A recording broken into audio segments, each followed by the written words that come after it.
Coucou mes gazelles, bienvenue pour cette capsule du mercredi, j'espère que vous allez bien, que vous vous portez tous très très bien comme d'habitude et que ce début de semaine se déroule dans les meilleures conditions. On va regarder les énergies dominantes pour certains d'entre nous. Ouh. Mhm.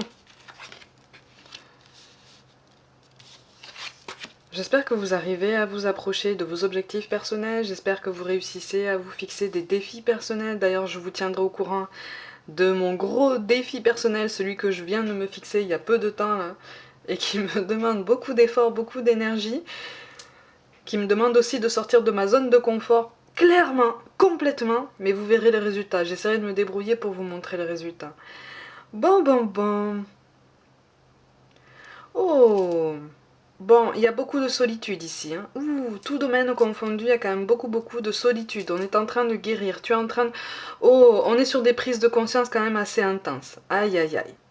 Aïe, aïe, aïe. Mais tu sais qu'ici, sur cette chaîne, même si les messages piquent un peu, on va essayer de dédramatiser euh, prendre, pour prendre la situation par un autre bout et se dire que finalement, on peut rebondir et que rien n'est grave et que de toute façon, on va pouvoir continuer, on va pouvoir se renouveler. Bon, on va commencer par le domaine professionnel comme d'habitude. On te dit que tu as pris potentiellement du retard et on te parle de communicant. J'ai l'impression que tu t'es replié sur toi-même, de toute façon. Quelque chose qui a fait que tu t'es replié sur toi-même. Il y a eu des contrariétés. Il y a eu des contrariétés. C'est aussi pour ça que tu as pris du retard, mais on me parle d'un retard justement dans un aboutissement collectif, dans un projet collectif. Quelque part, tu t'es mis en retrait, comme pour, pas forcément pour apaiser des tensions, mais pour calmer le jeu par rapport à une communication vacillante. Une communication qui va pas super bien. Donc tu essayes de te recentrer, tu essayes de t'adapter. On te conseille effectivement de pratiquer la respiration consciente. Hein, j'espère que tu sais ce j'espère que tu sais ce que c'est en fait. Hein. J'essaierai de faire une vidéo pour t'expliquer en quoi ça consiste. Parce qu'en fait là on est dans un climat professionnel relativement instable. Ça manque de fluidité, ça manque d'harmonie, de communication, de fluidité. Il y a quelque chose qui de toute façon bloque et tu sens au fond de toi qu'à un moment donné, il a fallu te mettre en retrait. Peut-être que tu hésites aussi à le faire parce que tu as peur qu'on te juge, tu as peur que tu sois peut-être pris à partie. N'hésite pas à dire pourquoi tu souhaites te mettre un petit peu en retrait, pourquoi tu souhaites prendre euh, un petit peu d'autonomie en fait, tu vois. Pourquoi tu souhaites acquérir un petit peu plus d'indépendance parce que je sens quelqu'un en face de toi. Il est question d'un travail d'équipe, encore une fois, avec un élément particulièrement agité, particulièrement nerveux, qui veut aller vite. Il faut que ce soit fait vite, bien, sauf qu'en fait, ce qui est demandé ne peut pas être fait vite si tu veux qu'on le fasse bien. Voilà, ça tu en as conscience, tu vois. Mais j'ai l'impression qu'en fait on t'a mis tellement de pression, on a posé tellement de conditions par rapport à ta réussite, par rapport à tes objectifs. Il est question de négociation aussi, comme si c'était la carotte au bout du bâton, là, que finalement tu t'es tellement donné que tu n'as plus confiance en toi, ou en tout cas, tu n'arrives plus à écouter ton intuition, tu n'arrives plus à écouter ces besoins, ces idées qui te viennent à toi pour pouvoir rebondir, ok.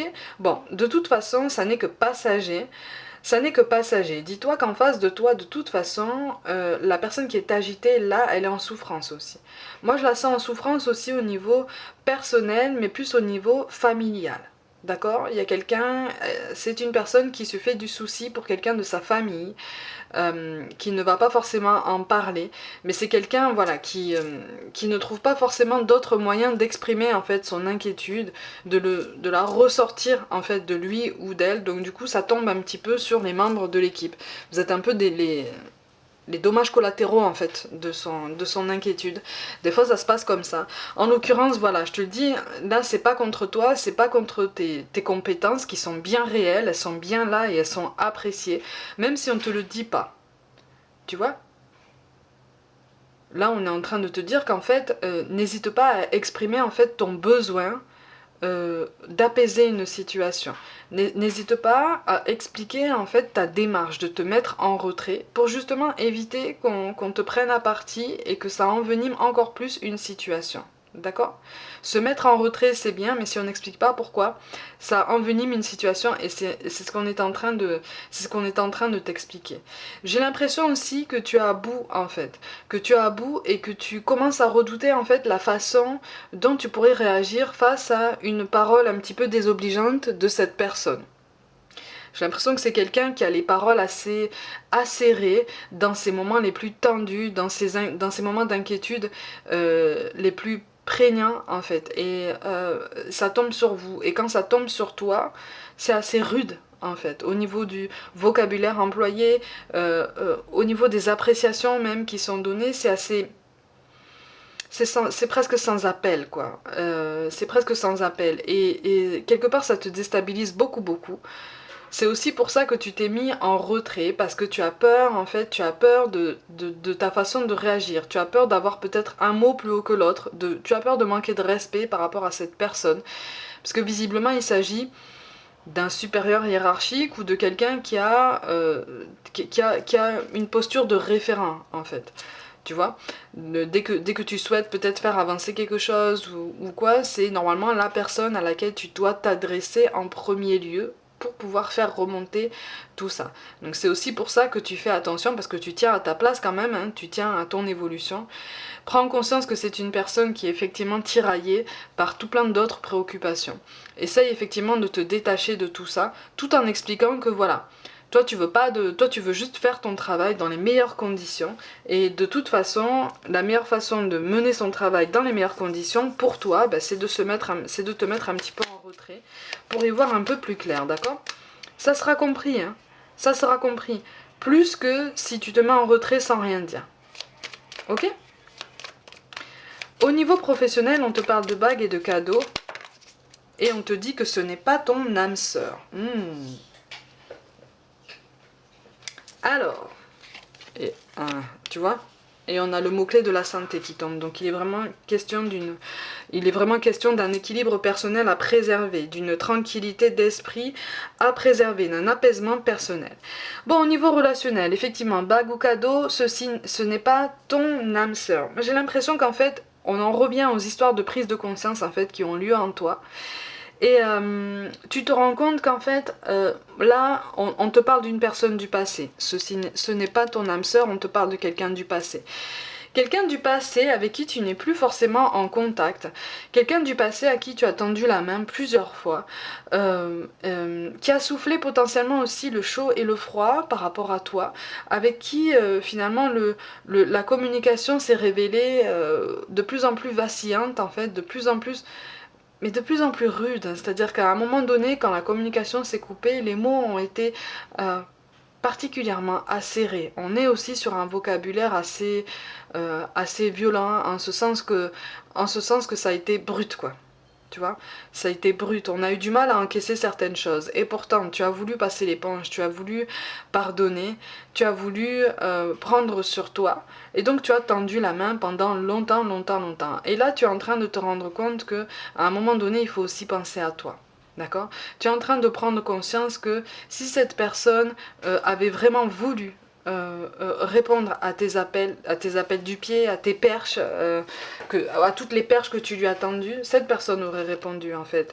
Et de toute façon, là, tu es en train de prendre conscience, encore une fois, de la nécessité de reprendre soin de toi, de te recentrer sur toi, sur tes objectifs personnels, professionnels, spirituels, parce que tu as besoin de guérir de tout ça. Tu vois, tu t'es en fait cristallisé dans une... Ça peut se comprendre, hein. Quand les sentiments sont engagés, on a tendance à se cristalliser dans une attente comme ça, dans une attente fébrile. On est particulièrement aux aguets, mais aux aguets de rien du tout en fait, parce que rien ne se passe. Et là, tu recommences à prendre confiance en toi, en ton potentiel. Alors ce sont des prises de conscience qui piquent. C'est aussi pour ça qu'en fait, moi je te vois alterner les moments d'allégresse, de grand enthousiasme, de grande motivation où tu arrives à avancer sur tous les plans de ta vie sur une durée très limitée. Et tu tombes régulièrement dans des moments de lassitude, dans des moments de tristesse. C'est tout à fait normal en fait. C'est parce qu'en fait, tu es en train de guérir une blessure, tu es en train de surmonter quelque chose de très intense qui s'est potentiellement répété plusieurs fois dans ta vie avec des profils différents, des personnes différentes. Du coup, tu es en train de prendre conscience de tout ça, de ton parcours et tu t'efforces d'être fier en fait de tous les efforts que tu as accomplis et on t'invite justement à continuer en ce sens-là. D'accord?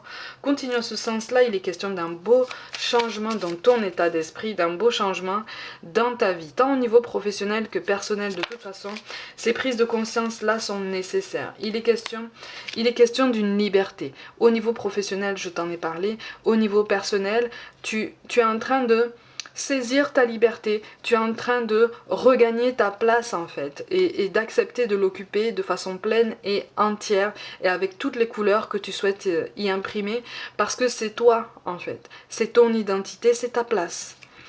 Tu vois?